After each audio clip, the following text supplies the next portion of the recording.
This is the big one, folks. While Ryzen 7 was impressive for bringing competitive 8-core performance to a new price point, too few of us would ever really consider spending £330 plus on a CPU. Instead, it's the Ryzen 5 processors that are launching today that will be the most tempting for most users. The Ryzen 5 range is aimed squarely at the likes of the Intel Core i5-7600K, which up until now has been the choice of enthusiast-level gaming CPU. It has proper quad-core performance, a decently high clock speed, and it's overclockable. AMD's response is a quartet of new processors, the Ryzen 5 1600X, 1600, 1500X and 1500. As with the Ryzen 7 range, the X denotes slightly higher overall clock speeds and a higher single-core extended frequency range boost. It's the 1600X that's meant to take on the 7600K, with the other chips positioned as competitors to the Intel Core i5-7400 and even the Core i3-7050K.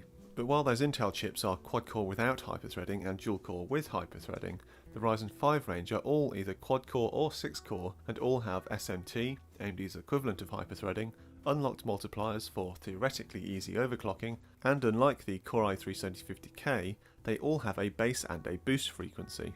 This all sounds and looks impressive, but peer a little closer and it's clear Intel still has one big advantage, which is clock speed. Intel's trio of rival overclockable processors, the 7700K, 7600K and 7350K, can all hit up to 5 GHz when overclocked, and even at default speeds they have base or boost frequencies in excess of 4.2 GHz. Meanwhile, only the Ryzen 5 1600X has a boost speed that even reaches 4 GHz. As such, when it comes to the 1600X versus the 7600K, Intel will clearly have an advantage in single-threaded applications, which, multitasking aside, is still most day-to-day activities, including games. However, AMD should absolutely run away with multi-thread performance, thanks to its 2-core advantage and the presence of simultaneous multithreading. For the 1500X though, well, it comes up against the slower clocked and multiplier locked quad-core Intel Core i5-7400 and the faster clocked unlocked dual-core with hyperthreading Core i3-7350K. That should mean the 1500X beats its quad-core competition in both single and multi-threaded tests, before we even consider overclocking. Meanwhile, the 7350K is clearly going to struggle for multi-threaded performance, but will have a clear advantage in single-threaded tests. Looking at the overall platform, as with the Ryzen 7 processors, the Ryzen 5 ones all fit in the AM4 socket, so you have an easy upgrade path if you want to buy a quad-core now and upgrade to an 8-core later on. You also get a choice of 5 motherboard chipsets. The two you'll care about are the X370 and B350. You can pick up X370 motherboards for around £150 to £300, and B350 ones for £80 to £100. The only real advantage of X370 is SLI and Crossfire support, so many will be better off with a B350 board. As such, that means you can potentially pick up a 6-core Ryzen system with a CPU and motherboard for just £350, which is £50 less than the price of Intel's cheapest 6-core processor alone. But enough preamble, let's take a look at those benchmarks. Now, I didn't actually have the opportunity to test the Intel 7400 and 7350K with the exact configuration here, so I'm relying on some slightly older numbers, and I only have those for some of the tests, but the results are still clear enough to draw conclusions. Starting with Cinebench R15, things are exactly as expected. In the single-thread test, the 7600K beats the 1600X by 7%, while the 1500X beats the 7400 just, but then loses to the 7350K. In multi-core mode though, the AMD chips run away with it. The 1600X pulls out a massive 90% lead over the 7600K, while the 1500X stretches its lead over the 7400 to 44%, and pulls way ahead of the 7350K. This pattern is repeated in POV-Ray 3.7, where the extra cores and multi-threading of the AMD processors show their might. In my real-world conversion of a video file using Handbrake, the gaps close up a little bit, but the AMD chips still take a clear victory.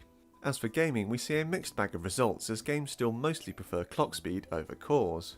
Plus, it's clear some games are just optimised to run better on Intel at the moment. But any performance advantage is only noticeable at high frame rates anyway.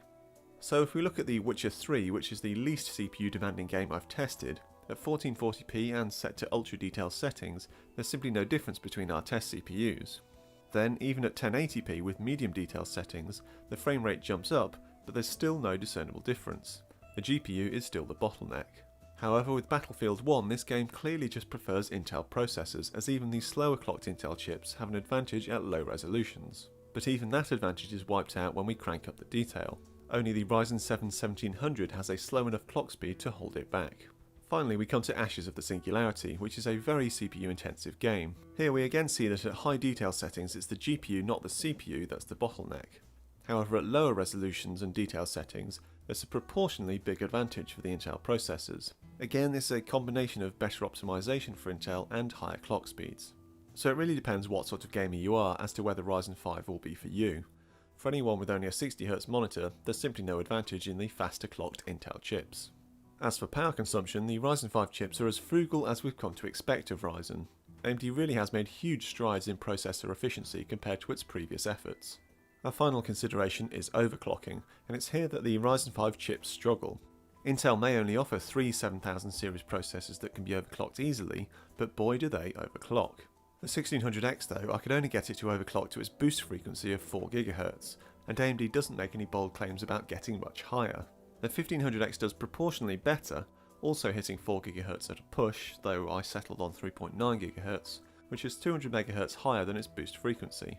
Both yield modest jumps in performance of 11% for the 1500X and 7% for the 1600X, but it's some way behind the 18% a 7600K will do.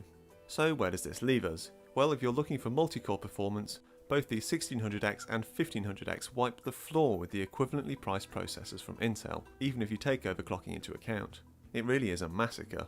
So if that's what's important to you, then go out and buy them. Sure, gaming performance isn't quite as high, but for the most part you're talking about a difference of 10 FPS out of 150. Game at 60Hz or even 100Hz and you should be fine. On the other hand, if you really are after the ultimate gaming CPU to accompany your 240Hz gaming monitor, then the 7600K and even the 7350K still have their place, even if they don't look like particularly great value at current prices. Either way, it's your move now, Intel.